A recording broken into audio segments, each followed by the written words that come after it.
네, 이틀 전에 태국 방콕의 관광 명소인 에라완 사원 근처에서 발생한 폭탄 테러로 무고한 생명들이 희생됐는데요.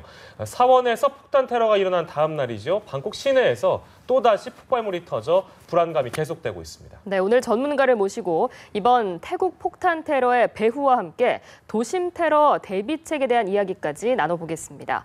대테러 전문가인 양욱 한국국방안보포럼 선임 연구위원 나오셨습니다. 어서 오세요. 예, 안녕하십니까. 참 불안합니다. 방콕에서 연이틀 테러가 발생한 건데요. 현재까지의 상황을 어떻게 진단하고 계십니까? 뭐 일단은 원래 지금 이 사건이 난 에라완 사원은 코끼리 사원이라고 불리고 굉장히 관광객들에게 유명한 곳입니다. 예. 그래서 이 지역에서 러시아어 시간대, 그러니까 한 7시 정도 때에 폭탄이 터져서 지금 한 20명 정도가 사망을 하시고요. 예. 한 125명 정도의 이 부상자가 나온 그런 상황입니다. 네. 이 지금 폭발을 한 방식을 보고 있으면 굉장히 좀 기민합니다. 뭐냐면 이렇게 일반 관광객으로 보이는 인원이 폭탄을 내려놓고 가서 그래서 내려놓고 난 다음에 한 15분 정도 있다가 폭발된 것으로 보이는데 그럼 이제 이것은 뭐 방식이 여러 가지일 수도 있겠습니다. 원격에서 격발해서 터뜨릴 수도 있고요. 아니면 시한식으로 해서 설치하고 갈 수도 있는데 어쨌거나 지금 이 테러의 양상을 보고 있으면은 거기는 관광객들이나 혹은 지나가는 사람들이 많은 지역인데 불특정 다수를 대상으로 해서 폭탄을 터뜨렸다. 그야말로 전형적인 테러다. 근데 이 테러의 대상이 과연 누구이냐?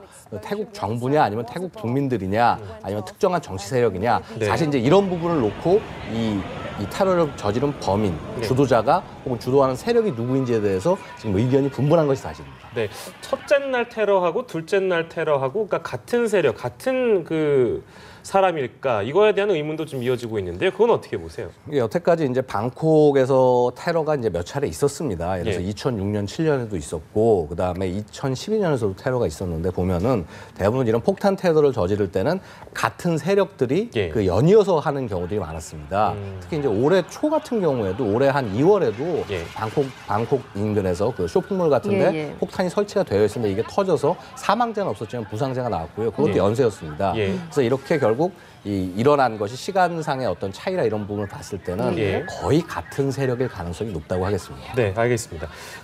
앞서서도 언급을 해주셨습니다만 CCTV 영상이 공개가 됐는데요. 남성이고요. 현재 공개 수배가 된 상황이라고 전해지고 있는데 외국인처럼 분장을 할 수도 있다. 이런 의혹도 제기가 되고 있는 것 같아요. 예, 보고 있으면은 좀 약간 이 사람의 국적이 어딘지 알 수 없는 그런 측면들이 있습니다. 머리는 약간 뭐 금발 가깝게 염색이 되어 있고, 그다음에 얼굴 모양은 좀 솔직히 좀 불분명하고요. 근데 그 다음에 또 복장 같은 경우가 좀 재밌는 것이 노란색 티셔츠를 입고 있었습니다. 근데 이게 노란 셔츠라는 게 의미하는 바가 사실은 좀 재밌는 것이 있는 것이. 지금 태국은 아시다시피 여러 차례 군부 쿠데타로 이렇게 정권이 어지러운 그런 상황입니다.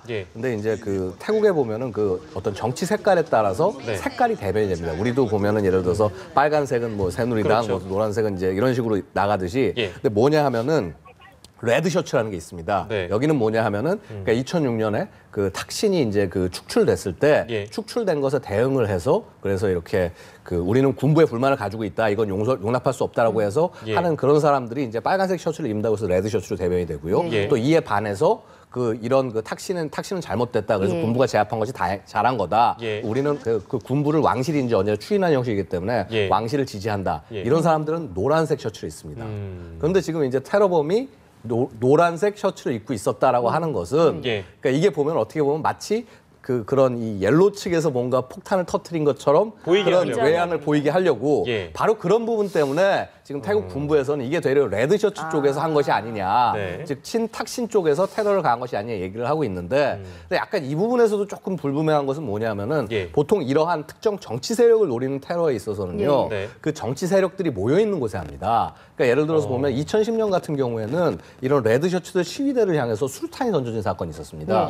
그러니까 이거 뭐냐면 그 세력을 노리고 한 거죠. 근데 이번에 테러 같은 경우는 굉장히 굉장히 혼잡한 도심지고 그다음에 관광 관광명소 근처고 예. 그럼 여기에 과연 정치 세력의 색을 갖고 있는 세력이 테러를 할 이유가 있느냐 예. 거기에 대해서 이제 많은 그 의문들이 있는 겁니다. 네네. 그렇다면 배후를 좀 살펴보기 위해서는 말씀하신 것처럼 테러가 발생한 위치를 좀 주목해서 봐야 할 것 같은데요. 예. 저희가 에라완 사원 근처라고 이야기를 하는데 이곳이 뭐 알려진 것처럼 관광 명소일 뿐 아니라 또 정치적으로도 굉장히 상징성이 있는 곳이라고 하거든요. 왜 이곳에서 테러를 감행했을까요? 그러니까 이 에라완 지역 자체가 보면 이제 거기서 보통 이제 시위들도 많이 예, 예. 일어나고 예. 그다음에 결국 많은 사람들이 집중이 되고 이 관심이 집중되는 곳이기 때문에 그러니까 이 대한민국을 치면 어떻게 표현할 수 있을지 좀 애매한데 예를 들어서 이제 뭐 광화문이나 이런 쪽 비슷한 근처에서 이제 뭐 이렇게 테러가 났다 이런 예. 식으로 볼 수도 있을 겁니다.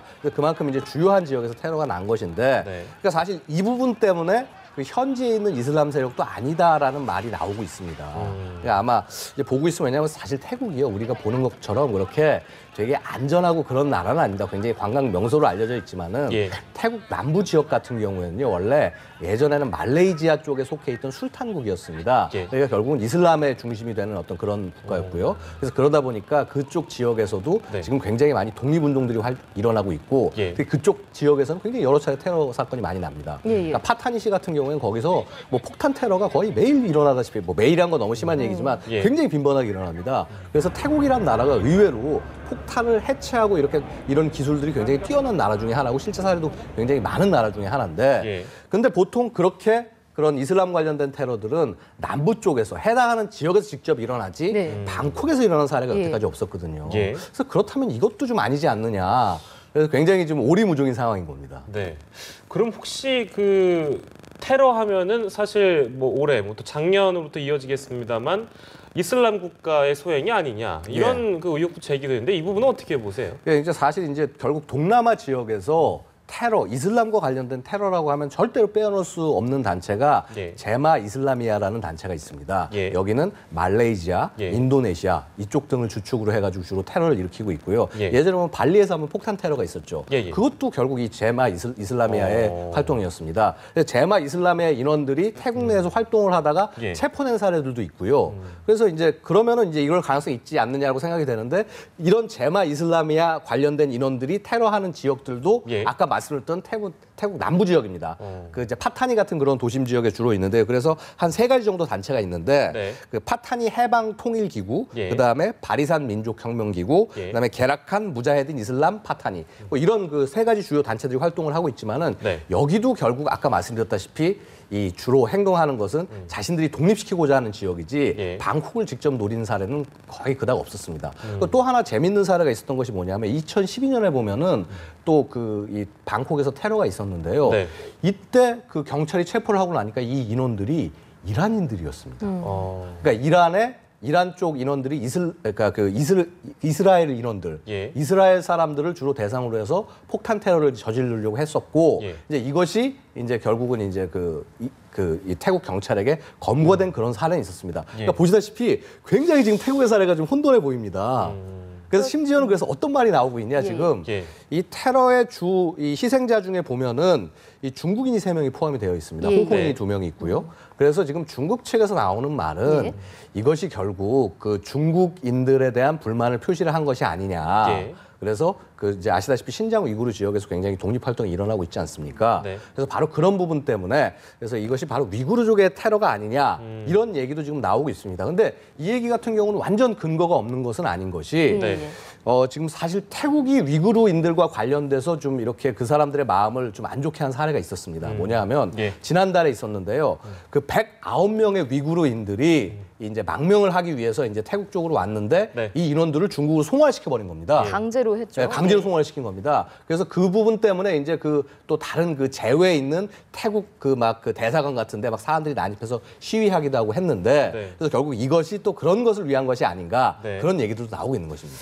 어디에 무게를 실어서 배후를 추정해 봐야 될지 참 지금 오리무중인 상황은 맞는 것 같아요. 그리고 지금 이제 용의자가 특정됐고 영상까지 나왔으니까 일단은 저희가 어떻게 조사를 하고 어떻게 조치를 하는지 좀 지켜보도록 하겠습니다. 근데 이제 이런 테러들이 발생하면 사실 불안한 것이 남의 얘기만은 아니잖아요. 우리는 잘 대비하고 있습니까? 사실 이제 그런 부분이 제일 문제입니다. 왜냐하면 그래서 매년 보면은 이렇게 대테러 종합훈련을 우리가 실시를 하고요. 네. 심지어는 지금 우리 그 을지훈련 기간 중 아닙니까? 네. 을지훈련 기간에 보면 아마 어제 그랬을 겁니다. 이 국회의사당에 혹시 테러가 날 경우에 대비를 해서 경찰 특공대들이 출동을 해가지고 해서 뭐 헬기에서 내리고 뭐 이렇게 폭발물 제거하고 이런 시험들을 했습니다. 시연들을. 그래서 이제 보면은 국내에도 만약에 폭발물 테러가 발생을 했을 때 폭탄을 제거하기 위한 폭발물 해체반이 굉장히 여러 주체가 있습니다. 경찰에도 보유하고 있고요. 군에서도 대테러 부대에서 보유하고 있고 심지어는 공항에서도 내부적으로 이렇게 폭발물 해체반을 보유를 하고 있습니다. 근데 이제 언제나 문제는 폭탄이 설치되고 나서 폭탄이 터지고 나서 이걸 하는 것은 아무 의미가 없다는 것이죠. 제일 중요한 거는 이러한 테러에 관련된 인원들이 함부로 들어오지 못하게 막고 그다음에 국내 안에서 이런 이 폭발물 같은 것들이 함부로 이렇게 유입될 수 없도록 그런 걸 관리하는 일이 중요한데 사실은요. 이 폭발물이라고 하는 것이 화학물질 아니겠습니까? 그러면은 이제 사실 얼마 전에도 그런 게 문제된 사례가 있었는데 화공물질 약품 다루는 데 가서 그거를 사와서 개인이 배합을 해도 충분히 폭탄을 만들 수가 있다는 겁니다. 그래서 그런 부분에 있어서 일정한 양 이상의 화학물질을 가져가는 부분에 대해서는 경찰에서 전부 다 기록을 하게 하고 있기는 한데 결국은 이러한 위험물 관리를 잘하지 못한다고 한다면은 우리도 테러에 노출될 수밖에 없습니다. 당장 우리 지금 이 뭐 이렇게 북한하고 관련돼 가지고 해서 여러 가지 지금 긴장 사태들이 일어나고 있고 심지어는 뭐 확성기 지금 문제를 갖고 뭐 타격을 하네 마네 이런 얘기가 나오고 있는데 아니 북한이 이 바보가 아닌 이상 뻔히 보고 있는 거기를 때릴 리는 없습니다. 차라리 어떻게 보면 공작원들을 보내서 이 뒤에서 한 다음에 우리는 모르쇠 하고 있으면 되는 것이지. 그래서 그런 부분을 봤을 때는 지금 어떤 일련의 상황들을 봤을 때 태국 얘기가 남의 얘기가 아니다. 우리 내부적으로도 좀 이렇게 그 대테러 역량을 좀 강화해야 될 때가 아닌가 싶습니다. 네, 우리나라도 좀 이런 폭탄 테러에 대해서 충분히 대비를 해야 할 필요성이 있는 것 같습니다. 네, 오늘 말씀 여기까지 듣겠습니다. 지금까지 양욱 한국국방안보포럼 선임연구위원이었습니다. 고맙습니다. 감사합니다.